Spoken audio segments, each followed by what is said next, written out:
आज हम समझते हैं जो हमारी न्यू एजुकेशन पॉलिसी आया है 2020 में आई थी, उसमें क्या क्या बदलाव किया गया था, यह बदलाव कब से लागू होने जा रहा है, इसमें क्या क्या पॉजिटिव थिंकिंग है, क्या क्या नेगेटिव थिंकिंग है, और इसमें आगे चलकर हमें क्या लॉस दे सकता है, इसमें और क्या जोड़ा जा सकता है।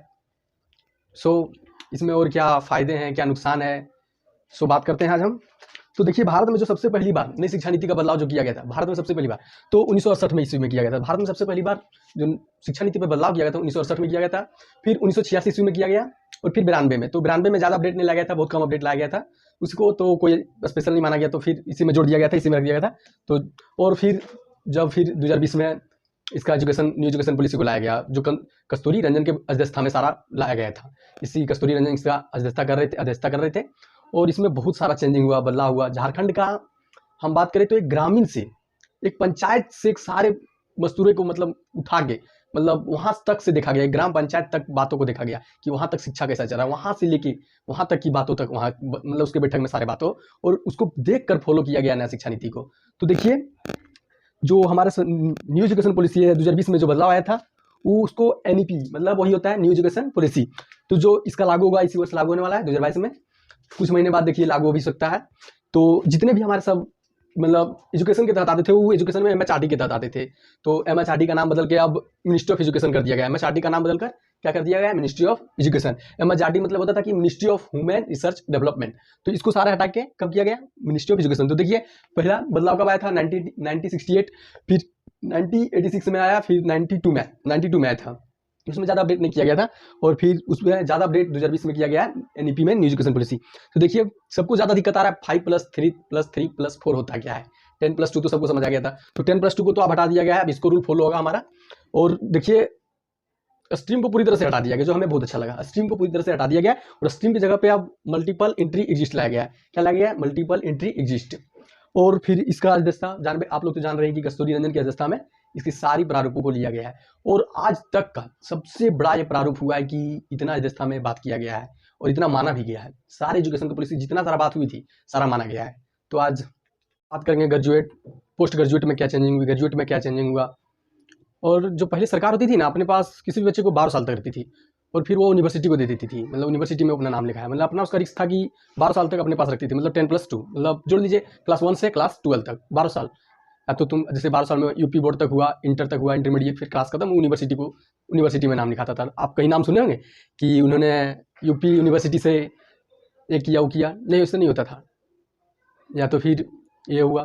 तो फिर हम बात करेंगे क्या 5+3+3+4 होता क्या है, वो आज समझते हैं। तो देखिए, होता क्या है, पहला 5 ईयर जो रखा जाता था, वो 5 ईयर स्टार्टिंग का पीरियड होता था। मतलब क्या, जो स्टार्ट मतलब बच्चों का जो पहले होता था क्या 6 ईयर से एडमिशन, बट अब क्या है, अब बच्चों को 3 ईयर से सरकार लेने लगेगी। 3 ईयर से कितना, 3 ईयर से सरकार लेने लगेगी। जो पहला 5 जो रहेगा, वो फाउंडेशन बेच रहेगा, मतलब फाउंडेशन, उसका फाउंडेशन बेच रहेगा, फाउंडेशन स्टार्टअप रहेगा। ये 5 ईयर तक चलेगा। फाउंडेशन कितना चलेगा, 5 ईयर। इसमें 3 ईयर तक बच्चे खेलेंगे कूदेंगे। जैसे नहीं, आप लोग जानते हैं कि बच्चे को कितना खेल से प्रेम होता है, गिल्ली डंडा, क्या क्या बहुत सारा प्रकार के खेल होते हैं। तो बच्चों को, जब बच्चे होते हैं तो खेल से बहुत ज़्यादा उनको लगाव होता है।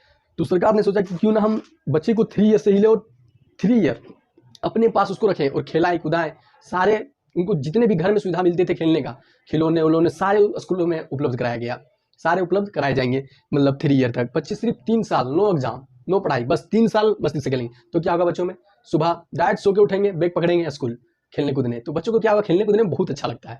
तो 3 ईयर वो खेलेंगे। और जो 2 ईयर होता है, उसमें 2 ईयर में क्लास 1 एंड 2, क्लास 1 में जाएंगे एंड 2 में, उसको पता भी नहीं चलेगा कि हम कब क्लास 1 चल गए, क्लास 2 चल गए, बिकॉज क्योंकि नहीं चलेगा, क्योंकि में नो एग्जाम, इसके बीच कोई एग्जाम नहीं उसका लिया जाएगा, उसका कोई एग्जाम नहीं लिया जाएगा। और फिर बच्चे, आप लोग तो जानते करते हैं कि बच्चे कितने खेल में बहुत ज़्यादा उत्सुकता होती है, तो वो अपना हैबिट बनने लगेगा स्कूल में रहने का, आने का। तो ये 5 ईयर जो हमारा फाउंडेशन बेच रहेगा, फाउंडेशन, वो 5 ईयर वो सिर्फ मस्ती करेंगे, खेलेंगे और कुछ नहीं करेंगे। और देखिए, वो 3 ईयर, और जो 3 ईयर है, वो 3 ईयर आपका प्रीडेटरी कहलाएंगे, प्रीडेटरी 3 ईयर प्रीडेटरी रहेगा बैच। उसमें क्या होगा, क्लास 3 एंड 5। देखिए, यहाँ क्लास 1 एंड 2 पहले से पास हो चुका है। 5 ईयर में 3 ईयर पहले था, 3 ईयर खेला, क्लास 2 ईयर में 1 एंड 2 गया, इसमें क्या हुआ, नो एग्जाम। अब क्लास 3 एंड 5, इसमें 3 से एग्जाम स्टार्ट होगा, 3 से क्या होगा एग्जाम स्टार्ट। तो उसको पता भी नहीं चलेगा, बिकॉज इसलिए पता नहीं चलेगा क्योंकि उसके बीच उसका स्टडी एक्टिविटी बहुत सारा एक्टिविटी कराया जाएगा, स्टडी भी कराया जाएगा, उसको तरह पता नहीं चलेगा। और उसका एक लैंग्वेज में, रीजनल लैंग्वेज में पढ़ाई जो होगी, या उनको क्लास 5 तक 2 लैंग्वेज मतलब पढ़ाई होगी। वो चाहे तो रीजनल लैंग्वेज में, मतलब जो अपना मदर लैंग्वेज है, जैसे झारखंड का कोटा, तमिलनाडु का तमिल, पुणे का कुछ और लैंग्वेज, तो दिल्ली का अपना लैंग्वेज, तो अपना अपना लैंग्वेज में वो पढ़ सकते हैं। बट ये हमारे इंग्लिश को कम ध्यान देना ये अच्छे नहीं है, क्योंकि इंग्लिश को ध्यान देना चाहिए। बिकॉज क्योंकि इंग्लिश को इसलिए ध्यान नहीं देना चाहिए क्योंकि आज भी हमारे भारत के लोग अमेरिका के लोगों से बोल सकते हैं, बात कर सकते हैं, बिकॉज क्योंकि अमेरिका में इंग्लिश ज़्यादा होता है। और पता है हम लोग चीनी से आज भी एक चीज़ में आगे हैं, किसमें, नौकरी लेने में, विदेशों में नौकरी लेने में आज भी हम लोग भारत देश आगे हैं चीनियों से। क्योंकि क्या होता है, चीनी वाला आन चून चांग कुछ समझता ही नहीं है, तो क्या बात करेगा वो। तो हम लोग आज भी, हमारा आज भी सॉफ्टवेयर भारत का इंग्लिश का बहुत अच्छा है। और आप लोग विश्वास नहीं कीजिएगा, अमेरिका का अच्छे अच्छे कर्नल लोग मतलब इंग्लिश समझ नहीं पाते, अच्छे पोस्ट नहीं ले पाते इंग्लिश की वजह से। तो हम लोग में क्या होता है कि इंग्लिश को ज़्यादा सुझाव इसलिए दिया जाता है, तो वहाँ क्लास 5 तक ही मदर लैंग्वेज और नेशनल लैंग्वेज मतलब रीजनल लैंग्वेज को अपना सिखाया जाता है। और क्लास 3 और 5 से क्या होगा, एग्जाम स्टार्ट हो जाएगा। वो पहला बैच क्या कहलाएगा, प्रीवेटरी बैच, मतलब जो पहले प्रथम बैच कहलाएगा, मतलब कुछ चाहने और सीखने वाले बैच रहेगा। क्लास तो 5+3 आप लोग सीख गए। और देखिए 3 क्या होता है, और इसमें एक इंटरेस्टिंग फैक्ट ये है कि लोग 5+3 सीख चुके हैं, हम लोग 5+3 सीख चुके हैं। तो देखिए अब क्या हुआ, 5 में 3 ईयर प्ले किया गया, 2 ईयर क्या किया गया, 2 ईयर और क्लास 1 और 2, और 3 ईयर में क्या गया, क्लास 5 तक गया। अब देखिए जो हमारा सेकंड स्टेज कहलाएंगे वो कहलाएंगे मिडिल स्टेज। क्या कहलाएंगे, वो 3 ईयर क्या कहलाएंगे, 3 ईयर, ये 3 ईयर क्या कहलाएंगे, 3 ईयर मिडिल स्टेज कहलाएंगे। ठीक है, 3 ईयर मिडिल स्टेज कहलाएंगे, जो 3 साल, जो उसमें लड़के जो स्टूडेंट है वो 6 to 8 मतलब क्लास 6 to 8 बिताएंगे, उसमें क्लास 6 से 8 में रहेगा। और इसमें ये बहुत ज़्यादा बेहतर किया गया, इसमें कंप्यूटर कोडिंग भी सिखाया जाएगा। 6 to 8 के बीच कंप्यूटर कोडिंग, जैसे सॉफ्टवेयर बनाना, साइट बनाना, किसी वेबसाइट बनाना, और जैसे विदेशों में क्या फॉरेजन में सॉफ्टवेयर का बना के यूज बच्चों को सिखाया जाता है, उसी तरह हम लोग में भी ये अपडेट लाया गया, बहुत बड़ा अपडेट कि हम लोग भी कंप्यूटर उतना बड़ा कोडिंग नहीं सिखाया जाएगा, तभी उसको कंप्यूटर का नॉलेज दिया जाएगा, अच्छा नॉलेज दिया जाएगा, मतलब कंप्यूटर में सीखना है उसको। और क्या सबसे अच्छा वोकेशनल को लाया गया, बहुत अच्छा लाया गया, मतलब कि उसको ये बताया जाएगा, मतलब कि उसको अगर इंटरेस्ट है अगर सिलाई में तो सिलाई सीख सकता है, उसको अगर मतलब इंटरेस्ट है मछली पालन में तो मछली पालन, उसको अगर बड़ी बनना है तो वो बड़ी बनेगा। और उसको अगर कहीं फर्स्ट एड में मतलब है तो क्या होता है, मेरे जीवन में जब हम क्लास माने 6-8 में था तो हम फर्स्ट एड सीख चुके थे। तो क्या होता था, हम किसी कोई भी लड़का मेरे साथ स्टूडेंट हो या तो फिर मेरे दोस्त हो, हम तो हॉस्टल में जीवन रहते थे, तो हम उसको फर्स्ट एड पट्टी बांध देते थे, बड़ा इंटरेस्ट लगता था जीवन में। तो क्या होता था, एक टेक कोर्स इसमें भी है, मतलब एक टेक कोर्स इसमें भी सिखाया गया, मतलब कि वोकेशनल जोड़ा गया बहुत अच्छा इसमें, कि उसको सिलाई पसंद है सिलाई करेगा, माली पसंद है तो माली करेगा, मछली गिरी पसंद है तो मछली मतलब पालेगा। और आप लोग तो जान ही रहे, मैथ, साइंस और आर्ट्स ये हम लोग को पढ़ना पड़ता है। आर्ट्स में कला, मतलब जितना भी तुम्हारा छापने अपने का है वो सब कर सकते हैं। तो क्या मैथ्स, आर्ट्स और साइंस ये पढ़ाए। और इसमें क्या है, इंडियन लैंग्वेज भी पढ़ाया जाएगा। इंडियन लैंग्वेज मतलब जैसे हो गया बहुत सारा इंडियन लैंग्वेज, संस्कृत आपको पढ़ना पड़ेगा या उर्दू पढ़ना पड़ेगा, ये आपको जोड़ के ये भी रखा है। मतलब कि इसमें 6 to 8 तो आप लोग क्या कंप्यूटर कोडिंग सिखाया जाएगा, वोकेशनल कोर्स, मतलब जो आपको मतलब पसंद कर रहा है कि हम बड़ी बनेंगे तो बड़ी भी बनाया जाएगा। सब चीज़ में आपको बड़ी बनना है, मछली पालन में जाना है या डॉक्टर गिरी में जाना है तो यहाँ से जा सकते हो। फिर मैथ, साइंस, आर्ट्स आपको यहाँ जिस तरह से चल रहा था उसी तरह से आप लोग को चलना है। तो ये तुम्हारा आपका 3 हो गया, 5+3+3 ये समझ गए। और क्या होता है सेकेंडरी, देखिए 4 क्या होता है, 4 क्या होता है, सेकेंडरी स्टेज। क्या होता है ये 4 क्या होता है, सेकेंडरी स्टेज। 4 क्या होता है, सेकेंडरी स्टेज। इसमें क्या होता है 9 to 12 रहता है, क्या रहता है 9 to 12। अब इसमें सबसे बड़ा क्या है, इसमें क्या स्ट्रीम नहीं रखा गया, इसमें क्या हुआ है स्ट्रीम नहीं रखा। तो हम लोग सीख गए कि ये होता क्या है 5+3+3। अब देखिए हम लोग 4 सीखते हैं, क्या कहते हैं 4, मतलब 4 को जो स्टेज कहलाता है वो सेकेंडरी स्टेज कहलाता है। 4 क्या कहलाता है, सेकेंडरी स्टेज। इसमें 9 to 12 रहना पड़ता है। इसमें क्या 9 से 12 तक हम लोग रहेंगे, 9 से 12 तक। इसमें क्या है स्ट्रीम को हटा दिया गया है, मतलब स्ट्रीम मतलब समझिए कि क्या होता था, क्लास 9th पास किए, 10th पास किए, तो 11th में क्या होता था, अगर हमको हिस्ट्री पढ़ने में, क्या हमें हिस्ट्री पढ़ने में, तो हिस्ट्री उसको आईएससी में नहीं रखा जाता था। बट ऐसा क्या हुआ, ऐसा हटा दिया गया। अगर हमको 2 आईएएस उठाना मन करे तो आईएएस से उठा लीजिए, 2 आईकॉम से उठाना पड़े तो 2 आईकॉम से उठा लीजिए, 1 आईएससी से उठाना पड़े तो 1 आईएससी से उठा लीजिए। मतलब इसमें क्या होगा, खिचड़ी जैसा पढ़िए, मस्त लगेगा। इसमें क्या होगा, पूरा आप लोग को नॉलेज पूरा प्रैक्टिकली रहेगा। आप किसी भी सब्जेक्ट को आराम से पढ़ा सकते हैं, किसी के बारे में आराम से समझ सकते हैं। इसमें आप लोग को स्ट्रीम पूरा अच्छे से हटा दिया गया और मल्टीपल सब्जेक्ट लाया गया, मतलब कि कई सारे सब्जेक्ट को आप पढ़ सकते हैं, इसमें कोई दिक्कत नहीं होगा, मतलब कई सारे सब्जेक्ट। और क्या इसमें प्रैक्टिकली नॉलेज दिया जाएगा, थिंकिंग कराया जाएगा। मतलब नहीं होता था पहले रटंतु विद्या बहुत रटा जाता था कि ये हिस्ट्री में होता था, बहुत गांधी जी, सिंधु सभ्यता, बहुत ज़्यादा स्टूडेंट रटते थे। उसमें क्या एक बहुत अच्छा मतलब आएगा कि इसमें प्रैक्टिकली थिंकिंग कराया जाएगा, क्रिटिकली थिंकिंग लाया जाएगा। सबसे अच्छा क्या हुआ था आप लोगों को, क्या हुआ 4 में क्या लाया गया, नो स्ट्रीम, स्ट्रीम को हटा दिया गया है। तो समझ लीजिए 3 ईयर तक क्लास 8 रहेगा, उसमें 4 में क्या है क्लास 9, 10, 11, 12 समझ गए, क्लास 9, 10, 11, 12। इसमें आपको जो भी सब्जेक्ट पढ़ने मन है वो सब्जेक्ट हुआ पढ़ सकते हैं। इसमें क्या है कि आपको एग्जाम जो देना पड़ेगा, पहले क्या होता था 4 ईयर तक क्लास 9, 10, 11, 12 4 ईयर तक 4 ही एग्जाम होता था, बट अब हटा दिया गया है। इसमें क्या एग्जाम आप सेमेस्टर वाइज चले लेगी, मतलब आप 6 महीना, मतलब प्रत्येक 6 मंथ में एक एग्जाम सरकार लेगी, प्रत्येक मतलब सेमेस्टर वाइज। जिससे पहले ग्रेजुएशन का चल रही थी, अब क्या है अब 9th से चलेगी, मतलब कि अब 4 ईयर में अब 4 ईयर में 8 एग्जाम होंगे, 4 ईयर में 8 एग्जाम। 4 ईयर में कितने एग्जाम होंगे? 8 एग्जाम। 4 साल में 8 एग्जाम होगा, ठीक है। अब इसमें सबसे बड़ा एग्जाम सेमेस्टर वाइज लाया गया और इसमें फॉरेन लैंग्वेज को भी घुसाया गया। अगर आपको पढ़ना है, अगर आपको अमेरिका का लैंग्वेज पढ़ना है तो अमेरिका का पढ़ाया जाएगा, आपकी सऊदी लैंग्वेज पढ़ना है तो सऊदी का पढ़ाया जाएगा। बट भारत सरकार ने मेरे हिसाब से एक बहुत मतलब कि गलत किया है, क्योंकि जो नई शिक्षा नीति लागू होगा उसमें जो हमारा चीन का लैंग्वेज है, उसमें जो हमारा चीन का लैंग्वेज है मंडारिन, चीन का लैंग्वेज जो क्या है मंडारिन, जो चीन का लैंग्वेज है मंडारिन, उसको शामिल नहीं किया गया। ये हमारे लिए बहुत घाटेदायक है, क्योंकि हमारे स्टूडेंट को, क्योंकि अगर वहाँ जाना है समझना है तो भी किसी से बात करना है तो समझने के लिए आखिर नॉलेज तो चाहिए, तो वो गलत है हुआ। पहले गलत ये हुआ कि मंडारिन भाषा को भी जोड़ना चाहिए था, क्योंकि बहुत अच्छे थे, मंडारिन भाषा भी सीखना बहुत जरूरी था, कि सब लैंग्वेज फॉरेन लैंग्वेज को सीखना जरूरी, तो मंडारिन भी उतना ही जरूरी है। बिकॉज क्योंकि आपसे युद्ध है तो हम लोग इसके बारे में ज़्यादा डिस्कशन नहीं करेंगे, बट समझ गए 5+3+3+4 समझ गए, ठीक है। अब हम बात करेंगे, हम लोग समझ चुके हैं कि 5+3+3+4 होता क्या है। आप समझते क्या है? ग्रेजुएशन। अब ग्रेजुएशन में देखिए कि चेंजिंग क्या किया गया, ग्रेजुएशन में क्या चेंजिंग किया गया है। तो पहले देखिए कि ग्रेजुएशन 4 ईयर का था, पहले 3 ईयर का था ग्रेजुएशन, बट अब ग्रेजुएशन 4 ईयर का कर दिया गया है। कितना? 4 ईयर का। पहले था 3 ईयर का, बट अब 4 ईयर का किया गया है।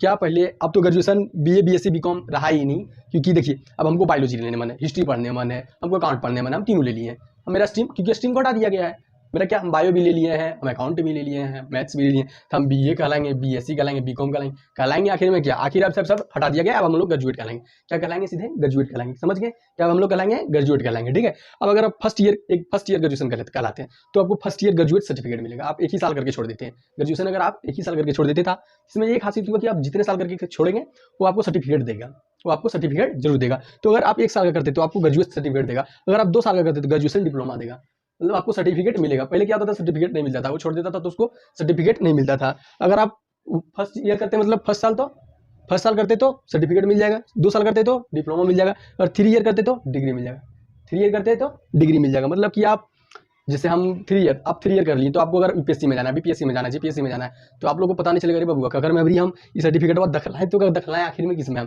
तो सर्टिफिकेट आपको 3 ईयर बाद दिखाना पड़ेगा, मतलब ग्रेजुएट डिग्री। उसमें क्या रहेगा? आपको सर्टिफिकेट में नाम लिखा हुआ ग्रेजुएट डिग्री, मतलब वो 3 साल का लड़का है, आप जॉब या कंपटीशन में आराम से बैठ सकते हैं। और जो 4 ईयर का ग्रेजुएशन रहेगा उसमें रिसर्च करेगा, उसमें रिसर्च करवाया जाएगा।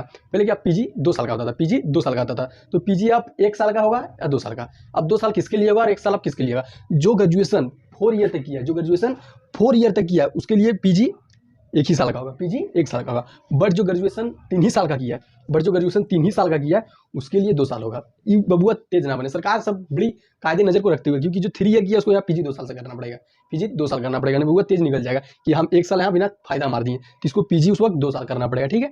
और MPhil और PhD में ज़्यादा बदलाव नहीं किया गया, MPhil को उसी में जोड़ दिया गया है, ठीक है। ईयर उसमें 4 साल का ये भी होता था, तो 4 ही साल का ये भी रख दिया गया, ठीक है। और इसमें सबसे बड़ी बात ग्रेजुएट में ये हुआ कि री एंट्री ले सकते थे। पहले क्या होता था? 1 साल पढ़ के छोड़ दिए, पैसा नहीं होने रीजन, हम 1 साल पढ़ के छोड़ दिए, पैसा नहीं है, तो क्या होता था? फिर से हम पहला मंथ से पढ़ना पड़ता था। बट ऐसा नहीं, अगर आपका क्या होगा, हमें सबसे पहला री एंट्री का हुआ। री एंट्री बहुत अच्छा फायदा हुआ कि री एंट्री हमारा आराम से, अगर हम 1 साल का करके छोड़ दिए तो हम डायरेक्ट आप सेकंड ईयर में नाम लिखा सकते हैं, अगर हम 2 साल का करके ग्रेजुएट डिप्लोमा करके छोड़ दिए, तो आप डायरेक्ट आप 3rd ईयर डिग्री में नाम लिखा सकते हैं। ऐसा नहीं कि हम फर्स्ट ईयर से पढ़े, सब हटा दिया गया। मतलब सबसे अच्छा क्या है कि सबसे अच्छा क्या है?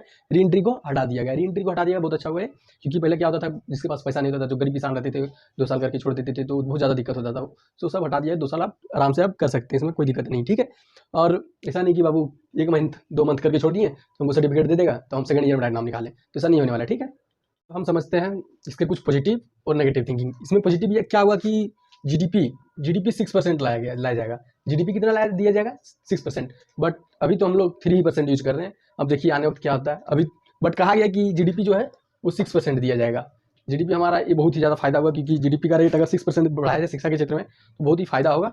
और दूसरा यह है कि स्कूल फी, पहले क्या होता था, CBSE या तो फिर जो प्राइवेट स्कूल होते थे अपने मनमानी से स्कूल फी रखते थे, मतलब जो उनका सालाना होगा वो 3 लाख रुपया, 4 लाख रुपया, 5 लाख रुपया, 10 लाख रुपया, बहुत ज़्यादा रख देते थे। बट अब ऐसा नहीं होगा, वो स्कूल को देख जाएगा कि स्कूल किस क्षेत्र, इसका सेक्टर कितना है, इसमें कितना पढ़ाई हो रहा है, उस आधार पे इसका गवर्नमेंट तय करेगी कि स्कूल का कितना फी लेना चाहिए। उसके बाद सबसे अच्छा क्या हुआ? वोकेशनल, जो स्टूडेंट को मन है, उसको जो डिजाइन कर रहा है वो सीखेंगे, समझे? यू कैन, जो उसको डिजाइन कर रहा है, जो मन कर रहा है वही सीख सकता है। ये वोकेशनल में लाया गया। +4 में है कि फॉरेन यूनिवर्सिटी को लाया जाएगा हमारे देश में। फॉरेन यूनिवर्सिटी बहुत ही अच्छा है, क्योंकि देखिए अब क्या है, हमारे देश में अपना यूनिवर्सिटी है, तो कंपेयर नहीं हो पाता कि, तो फॉरेन यूनिवर्सिटी रहेगी क्या, तो उससे कुछ बेहतर शिक्षा लाएगी। वो क्या होगा? बेहतर शिक्षा लाएगी। ऐसा नहीं कि फॉरेन यूनिवर्सिटी में कोई भी यूनिवर्सिटी लाया जाएगा, तो उसमें बात रख दी गई कि आएगी जो भी फॉरेन यूनिवर्सिटी से 50 करोड़ रुपया दिया जाएगा। बिकॉज ये कि जो लड़कों लोगों से वो अगर लेके भाग गया हो तो क्या होगा।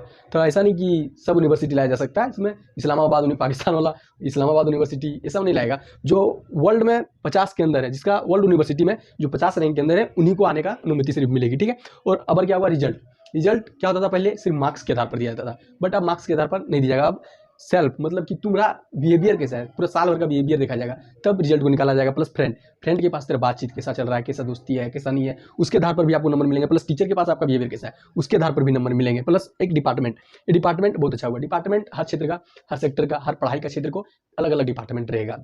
ने पहले क्या होता था कि अगर झारखंड का ही, तो झारखंड के लड़कों को अगर पता चल जाता था कि हमारा कॉपी रांची हुआ है, मतलब चेक करने गया है, तो बिहार का स्टूडेंट को दरभंगा मेरा कॉपी गया, तो बस पकड़ के सीधे रांची, और रांची में 4,000 रुपया देके मार्क्स बढ़वा लेते थे। वो अब बदला, उसका अलग डिपार्टमेंट होंगे, अलग हर क्षेत्र के अलग डिपार्टमेंट होंगे। और टीचर के लिए 4 ईयर स्पेशल ट्रेनिंग दिया जाएगा, टीचरों के लिए स्पेशल 4 ईयर का ट्रेनिंग दिया जाएगा। इसमें टीचरों को ये सिखाया जाएगा कि बच्चों को ईजी तरीके में हम कैसे बताएं, ईजी वे में हम कैसे बताएं।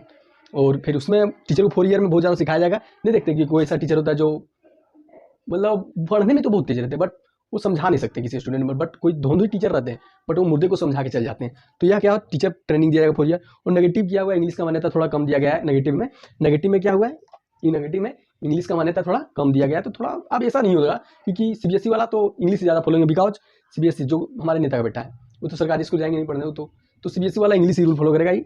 और सेंट्रल पर ध्यान देना चाहिए, सेंट्रल का भी है, बिकॉज क्योंकि जो अब तय होगी पढ़ाई का नीति वो सिर्फ सेंट्रल करेगी, बिकॉज ऐसा नहीं हो सकता, बिकॉज स्टेट और ये मतलब सेंट्रल दोनों मिलकर ही करना चाहिए। बिकॉज संघात्मक से बहुत घटा हुआ। और मेरे हिसाब से एक और जोड़ना चाहिए इसमें, जो एप्टीट्यूड ऑफ टीचर, मतलब कि हर बुक के लास्ट में चैप्टर देना चाहिए कि टीचर का बिहेवियर कैसा रहना चाहिए, टीचर का पहनावा कैसा रहना चाहिए। नहीं कि पूरा टीचर पूरा सूट बूट पहन के आ जाए, पूरा स्टूडेंट को ऐसा लगे कि टीचर बहुत ज़्यादा अमीर है, वो है घमंडी है, ऐसा नहीं होना चाहिए। टीचर का बिहेवियर भी, एप्टीट्यूड उसको वहाँ पता चलना चाहिए, ठीक है। चलिए, आप लोगों को धन्यवाद।